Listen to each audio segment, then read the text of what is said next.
सातवीं गाथा में कहा था, ज्ञान चारितत्वेन तस्य अशुद्धत्वम इति चेतो।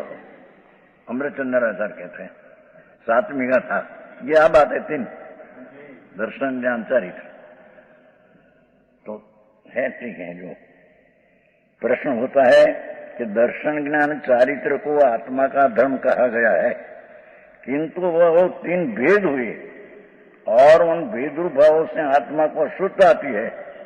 संस्कृत है कल कहा था, समझ में आया? कई अपेक्षा से सुनना समझना, क्योंकि व्यवहार का आश्रय करने से तो विकल्प ही उत्पन्न होता है।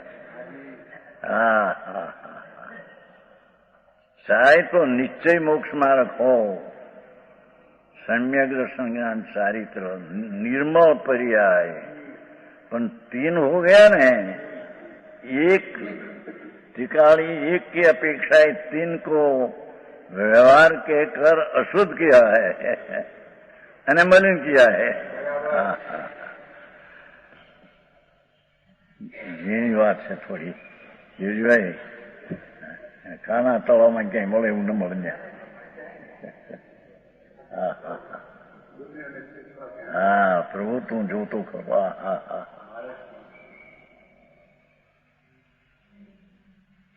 ये टीका ऊपर लिखे हो जय अमृतचंद्राचार्य कि भाई भेदरूप भाव से आत्मा तो अशुद्धता थी, एक को तीन पणे कहना तो अशुद्धता थी है, ऐसा तो प्रश्न अमृतचंद्राचार्य उत्पन्न किया टीका में, पहले श्लोक उत्पन्न हुआ पहले। अशुद्धत्व में थी तो उत्तर उसका कहा कि है तो अशुद्ध, भेद रूप है, अशुद्ध है। दृष्टि का विषय तो अभेद शुद्ध एक रूप त्रिकाल, सदृश स्वभाव में विसदृशता। ये विसदृश है ना, उत्पाद वही रूप है ना, मोक्ष का मार्ग निश्चय है, पर ये उत्पाद वही रूप है। उत्पाद भाव व्यय अभाव, उत्पाद व्यय तो वो विसदृश हुआ, एक भाव रूप एक अभाव रूप, टिकाव है एक भाव रूप ध्रुव रूप। इस सदृश की अपेक्षा से उसको विरुद्ध कहा है, उत्पाद वही को विरुद्ध कहा है। और भेद को, भेद उत्पाद वही भेद है, इन दर्शन ज्ञान चारित्र उत्पाद है ना, तो उत्पाद वही नहीं होता है मोक्ष मार्ग, कोई ध्रुव में है नहीं। तो वो कहते हैं कि उसको अशुद्ध आता है ना, कि भाई अशुद्ध है ही, सुन तो सही। पर्याय ऊपर रख जाने से रागी प्राणी है, वो कहा था रात्रि को, साथ ही उस गाथा का अर्थ भावार्थ में है। तीन ऊपर रख जाने से, भेद को जानने से अशुद्धता आती नहीं, पर भेद को जानने से रागी प्राणी है तो राग उत्पन्न होता है। भेद को जानना हो अशुद्धता का कारण हो, केवड़ी सब लोकालों को जानते हैं। बहुत जानना, भेदाभेद को जानना हो कोई राग का कारण नहीं, पर रागी प्राणी है, अल्पज्ञ है, साधक है और हजी राग है, तो तीन ऊपर लग जाएगा तो रागी है माटे राग उत्पन्न होगा, तीन ऊपर लग जाएगा माटे नहीं। समझ में आया? वस्तु ऐसी है भाई, आमा चर्चा क्यों करी कोनी अधिकार। आ पंडितजीने આપી દીધું થોડી ચર્ચા બચા કરશે કરવું એને, કેમ આપણા તરફથી એક પંડિત છે બરા મોટા।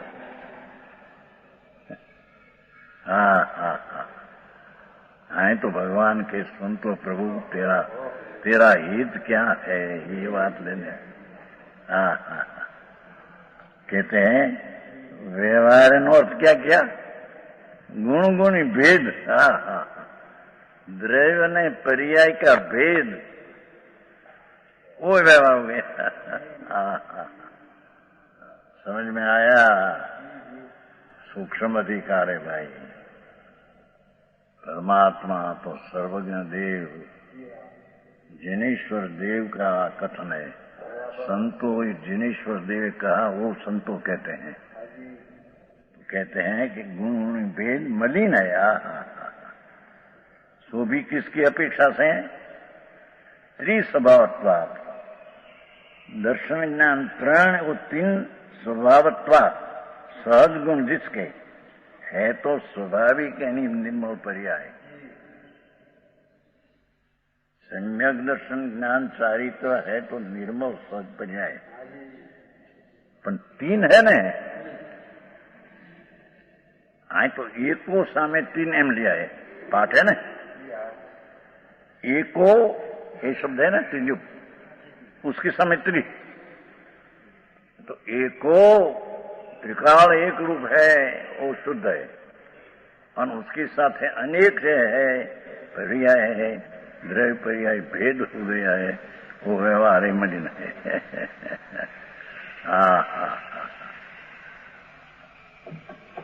આવું સાંભળવા મળવું મુશ્કેલ પડે છે પંડિતજી, બહુ ગોટા ઉઠ્યા છે હજી તો ક્યાંક અટક્યા છે। હજી તો વ્યવહાર કરતા કરતા થાય ને હજી। આ તો સમ્યક દર્શન જ્ઞાન ચારિત્ર એને વ્યવહાર અહીં તો કહ્યો, उसको व्यवहार कहा। दया दान देवगुरु शास्त्र की श्रद्धा पंचमहावर्त का परिणाम और शास्त्र का ज्ञान विकल्प वाला वो व्यवहार की बात यहाँ है नहीं, ये तो असद्भुत व्यवहार। यहाँ सद्भुत व्यवहार जो है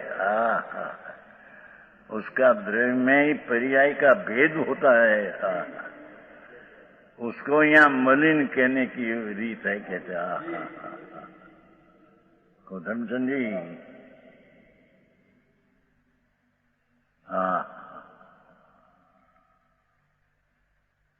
त्रिस्वभावत्वात्, एको वो दृष्टि का विषय शुद्ध, तीन वो पर्याय का विषय मलिन।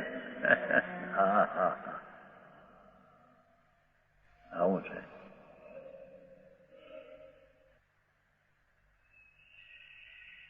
અને તે હે હો, એ નથી એ નહીં, पर्याय पण है। वेदांतनी पेठी नहीं है ऐसा नहीं, पण है, पण तीन रूप ने भेद हो गया। वो अपेक्षा से उसको व्यवहार के कर, अशुद्ध के कर, मलिन के दिया है। छे ये अपेक्षा छे। त्रिकालनी अपेक्षा से एक रूप शुद्ध है, वो अपेक्षा त्रिरूप है अशुद्ध कहने में आया है, क्योंकि तीन भेद है। આવી વાત છે। આવો ક્યાં માર્ગ છે વિતરાગ સિવાય? એ પણ દિગંબર સંતો સિવાય ક્યાંય માર્ગ છે क्या? समझ में आया? वस्तु ऐसी है भाई। तथापि कहानवाणी ना अंकाये मूल्य ना कदी। तथापि मातवाणी ना अंकाये मूल्य ना कदी। परम कृपाळु पूज्य सद्गुरु देवनो जय हो। प्रसामूर्ति पूज्य भगवती मातनो जय हो। जिनवाणी मातनो जय हो। परम दिगंबर जैन धर्मनो जय हो।